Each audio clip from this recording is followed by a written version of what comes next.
এবং আমরা তো প্রত্যাশা করেছিলাম যে আওয়ামী লীগের পতনের পর অন্তত এই অপরাজনীতিটা কিছুটা শেষ হবে। এই পর্যন্ত বিএনপি খুব বেশি বিপদে পড়ুক, ড্যামেজ হোক বিএনপির, এইটা আমরা আমাদের কাজের দ্বারা আমরা এটা করি নেই। এই ঘটনাটা হ্যাঁ বিএনপির ইমেজ আমি মনে করি কিছুটা হলেও ক্রাইসিস ফেলেছে এবং বিএনপির জন্য একটা ওয়ার্নিং। হাসিনার মতো একটা 16 বছরের দৈত্য দানবের পতন হয়েছে। আমরা ব্যবসা করব, এখন আমরা এইটা করবই, লাইক এইটা তাদের মানে একটা কি বলবেন অধিকার, যেটা তারা করতে পারবে। 11 মাস এইটা না, অনেক ঘটনা ঘটেছে। বিএনপি প্রায় 1000 খানেক লোককে বহিষ্কারও করেছে। তাহলে একটা দল ক্ষমতায় আসার একটা সম্ভাবনা তৈরি হয়েছে। সেখানে যদি এখনই লোকজন এরকমের বেপরোয়া আচরণ করতে থাকে, 1000 বহিষ্কার করেও যদি রাষ্ট্রে ধরা না যায়, তাহলে তো মানুষের মনে একটা ভয় আতঙ্ক তৈরি হবে। পাকিস্তানপন্থী বা মুজিববাদী নিয়ে আমি প্রশ্ন করব না। নূর, আমি আপনাকে যেটা জানতে চাইবো আপনার কাছে, বিএনপি যতই বলুক এই মিটফুড ঘটনায় তাদের কোনো কিছু হয়নি, কিন্তু আমরা দেখতে পেয়েছি যে ঘটনাটা ছড়ানোর পরপরই সমস্ত গণমাধ্যমে কিছু সংবাদ এসেছে, আমরা সেটা নিয়ে আলোচনা করেছি এবং খুবই তীব্র একটা প্রতিক্রিয়া দেখা গেছে বিএনপির বিরুদ্ধে, যেটা পোস্টার ছিঁড়েছে, পোস্টারের উপর অবমাননা করা হয়েছে। এই যে আমরা জিনিসগুলো দেখেছি, এতে কি বিএনপিকে একটু কোণঠাসা করে ফেলার চেষ্টা করা হচ্ছে কি? যা দেখছেন তাদেরকে শুভেচ্ছা। এবং আমি ডাবল সময় নেব, রুমিন ফারহান আপা আমার সময় থেকেও আবার একটু বলে নিয়েছেন, এই জন্য যাই হোক না ভুল যে এটা আপনি বলছেন এই কথা একটু বলা লাগে। আসলে এই কথাগুলো আমরা একটা মানে নতুন বাংলাদেশ, নতুন সোসাইটি, নিউ কন্ট্রাক্টের কথা যখন বলছি, তখন আমরা যদি পুরানো আসলে ন্যারেটিভ নিয়েই পড়ে থাকি এবং তর্ক করতে থাকি, তাহলে আসলে তো আমাদের মধ্যে মানুষ নতুনত্ব কিছু খুঁজে পায় না। বিশেষ করে ধরেন ট্রেডিশনাল, আগে দেখবেন যে টকশোগুলো, আলোচনাগুলোতে বিশেষ করে যেখানে বিএনপির এবং আওয়ামী লীগের নেতারা এবং আলোচকরা প্যানেল স্পিকার ছিল, মোস্ট অফ দেম তারা বঙ্গবন্ধুকে হত্যা করা হয়েছে, বঙ্গবন্ধুর সময় এটা করেছে, ওইটা করেছে, জিয়াউর রহমানের আমলে এটা করেছে, খালেদা জিয়া ওইটা করেছে, ওই পুরানো আলোচনাগুলোতেই মানে হচ্ছে সবসময় ব্যস্ত থাকতো। তো আমরা এখন আসলে সবাই সামনে এগিয়ে যেতে চাই। ধরেন এখন পাকিস্তান পন্থাকে পুনর্বাসন যদি কেউ করে থাকে, ওইটা ভাই 50 বছর আগের কথা। ওই 50 বছরের আগের প্যাচাল পেরে আমার এই গলার কটগুলো জোর কমাইতে চাই না, আয়ু কমাতে চাই না। নতুন সময় নতুন পজিটিভ কিছু আলোচনা। আমি বলছি এটা, আমি খুব অবাক হয়েছি যে এটা যে আমাদের এই তরুণ জেনারেশন নেতৃত্ব, তারা ওই পুরানো ন্যারেটিভে রাজনীতি করতে চাচ্ছে। সেটাই তো আমাদের কথা। আমরা কিন্তু সবাই একত্র হয়ে গণ অভ্যুত্থানটা করেছিলাম এবং নতুন একটা বাংলাদেশের স্বপ্ন নিয়ে, সেই স্বপ্নটা কেন আমরা এখন পাচ্ছি না? এটাই বলছি, এটা আপনি আমাকে যদি জিজ্ঞাসা করেন নাই, তারপরে এই পার্টে আমি একটু বললাম, বিকজ যেহেতু এখানে আলোচক আছে, আমার মনে হচ্ছে ওইটা একটু অ্যাড্রেস করা দরকার। সো আমি এটা বলবো, রুমিন আপাকেও, সে বিএনপি একজন ভাইব্রেন্ট স্পিকার এবং খুব ট্যালেন্ট মানুষ। সো আমার মনে হয় যে যারা এই ওই ন্যারেটিভগুলোর মধ্যে ঘুরপাক খাওয়া আলোচনা, আমরা এই নিউ ইস্যু নিয়ে, নিউ কথাবার্তা নিয়ে ডিসকাস করা দরকার।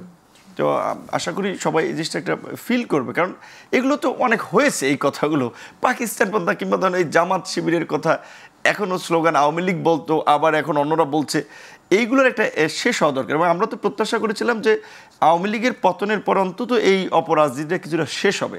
তো এটা ঠিক যে আপনি যে বিষয়ে আমাকে অ্যাড্রেস করেছেন স্পেসিফিকভাবে, যে মিটফুডের ঘটনা বিএনপিকে কিছুটা চাপে ফেলেছে কিনা রাজনৈতিকভাবে, কিংবা যদি বলেন ইমেজ ক্রাইসিসে ফেলেছে কিনা, এইটা বিএনপির কোনো নেতা সরাসরি বলাটা একটু ডিফিকাল্ট। হ্যাঁ, কিন্তু আমার দৃষ্টিতে একজন বিএনপির সাথে আমরা ফাইট করেছি একত্রে, তারপরে আমরা তো দলকানা মানুষ না, আমাদের একটা নিজস্ব পজিশন আছে। এই পর্যন্ত বিএনপি খুব বেশি বিপদে পড়ুক, ড্যামেজ হোক বিএনপির, এইটা আমরা আমাদের কাজের দ্বারা আমরা এটা করি নেই, আমরা করতে চাই নেই। কারণ আমরা মনে করেছি বাংলাদেশে বিএনপি একটা বড় রাজনৈতিক দল, এই পট পরিবর্তনের পরে পরিস্থিতি স্বাভাবিক করার ক্ষেত্রে তাদের একটা ভূমিকা পজিটিভলি খুব দরকার। সেটা আমরা চেষ্টা করি সবাই যেন একসাথে একটা পরিবেশ তৈরি করতে পারে। না, আমি যেটা বলি, এখন আপনি যে মূল প্রশ্নটা, কিন্তু এই ঘটনাটা হ্যাঁ বিএনপির ইমেজ আমি মনে করি কিছুটা হলেও ক্রাইসিস ফেলেছে এবং বিএনপির জন্য একটা ওয়ার্নিং, যে বিএনপি যদি এই ধরনের ঘটনাগুলোর ক্ষেত্রে তার দলের নেতাকর্মীদের সংশ্লিষ্টতা যদি নিবৃত্ত করতে না পারে কিংবা এড়াতে না পারে, তাহলে বিএনপি এর চেয়ে সামনে আরও অনেক চ্যালেঞ্জ ফেস করবে। এমনকি সেটা গভর্নমেন্ট ফর্ম করলেও, যেমন আওয়ামী লীগের পতন হয়েছিল এই জুলাই কিংবা ছাত্র আন্দোলনে, এইটি কিন্তু কেউ কল্পনাও করে নাই। কিন্তু হাসিনার মতো একটা 16 বছরের দৈত্য দানবের পতন হয়েছে। ধরেন বিএনপি যদি গভর্নমেন্ট ফর্মও করে, এখন কিছু আলাপ টেলিফোন হুমকি দামকি ভাইরাল হয়, ভাই 16 বছর আমরা জেল খাটছি, নির্যাতিত হয়েছি, এখন আমরা ব্যবসা করব, এখন আমরা এইটা করবই, লাইক এইটা তাদের মানে একটা কি বলবেন অধিকার, যেটা তারা করতে পারবে। কিছু জায়গায় অধিকার চর্চা, সেটা ধরেন কিছু প্রতিষ্ঠানে নিয়োগের ক্ষেত্রে কিংবা কোথাও একটা বাণিজ্য করার ক্ষেত্রে। সো এই টেন্ডেন্সিটা যদি থাকে তাহলে এইরকম মিটফোর্ডের মতো আরও ঘটনা ঘটবে।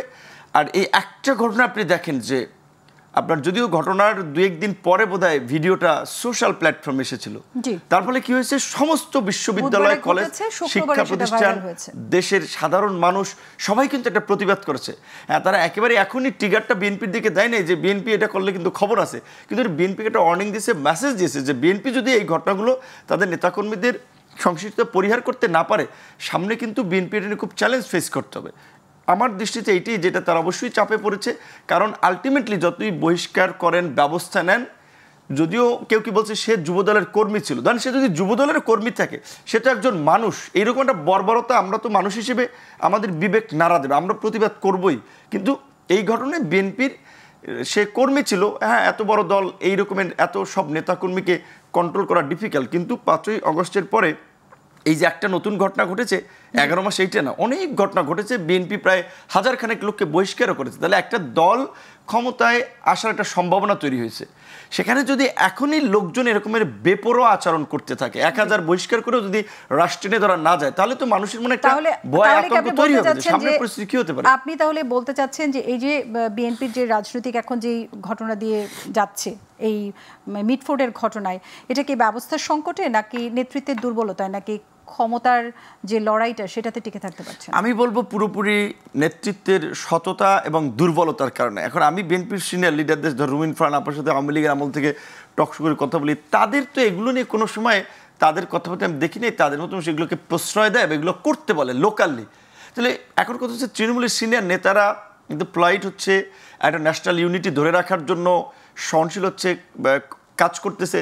ওয়াই তাদের এই রুট লেভেলে এই রকমের বেপরোয়া কর্মকাণ্ড হবে? ধরেন এইটা বাদ দিলাম, কিছু নারায়ণগঞ্জে বিএনপির নেতা এই টেন্ডার না আপনার ঝুটের ব্যবসায়ী কাপড় চুপুর পাঞ্জাবি খুলে ফেলেছে। আমি যদি আপনার কথার প্রেক্ষিতে আসি, আপনি বলছেন যে আপনারা চাচ্ছেন বিএনপিকে সহায়তা করতে, তাহলে বিএনপিকে কারা এই কোণঠাসাটা করছেন? না, এখন এই ধরেন এই আপনার, আমি যেটা জাস্ট, আমি বেশি ঘটনা বলতেছি না, আমি যে জাস্ট নারায়ণগঞ্জের ঘটনাটা বললাম, এই মিটফোর্ডের, এটা তো বিএনপির লোকেরা করতেছে। আমরা যদি আমি বলতেছি এখন, হ্যাঁ হ্যাঁ, দেখি আপনি যেটা কারা করতে চাচ্ছেন, জামাত বলছে, এনসিপি বলছে, তাদের কথাগুলো, তাদের সমালোচনা করছে, কেন হচ্ছে এই জিনিসটা? এখন এখানে যদি বিএনপি তার নেতাকর্মীদেরকে একটু শক্তভাবে হ্যান্ডেল করতে পারতো, আমি বলছি যে আমি অনেক সিনিয়র লিডারদের সাথে তো বিভিন্ন প্রোগ্রামে দেখা হয়, আলাপ হয় পার্সোনালি সম্পর্কের কারণে। সো তাদের মধ্যে একটা আন্তরিকতা, উদ্বেগ আমি লক্ষ্য করেছি যে নেতাকর্মীরা এগুলো করে দলের ইমেজ ক্ষুণ্ণ করতেছে, আগামী নির্বাচনে তাদের জন্য চ্যালেঞ্জ তৈরি করতেছে, তারা চেষ্টা করতেছে। বাট আমি বলছি এনি হাও আপনার নেতাকর্মীদেরকে তো আপনারই কন্ট্রোল করতে হবে। কেন তারা কন্ট্রোল করতে পারছে না? আর যখন তারা পারবে না, তখন রুমিন আপা যেটা বলেছে, আমরা যতই ন্যাশনাল ইউনিটির কথা বলি, আগামীতে তো ভোটের মাঠে একটা পলিটিক্স আছে, প্রতিযোগিতা আছে, কাজেই সবাই তো যার যার দুর্বল দিকগুলো নিয়ে কিংবা যার যার ভালো দিকগুলো নিয়ে মানুষের কাছে যাবে। সো বিএনপির এখন ক্ষমতায় সরকার গঠন করার সম্ভাবনা তৈরি হয়েছে, তাহলে অল্টারনেটিভ যে আবার যেতে চায়, ধরেন আমিও যদি যেতে চাই, আমি তো বিএনপির দুর্বল দিকগুলো নিয়ে, খারাপ দিকগুলো মানুষের সামনে তুলে ধরবো। সো সেই ক্ষেত্রে বিএনপি এখানে চেক না দিতে পারলে তো এই ধরনের ক্রাইসিস ফেস করবে, আর অন্যরা তো সুযোগ নেবেই। এখন সবাই বিএনপিকে পজিটিভভাবে দেখবে, সবাই বিএনপির প্রশংসা করবে, এটা তো হবে না।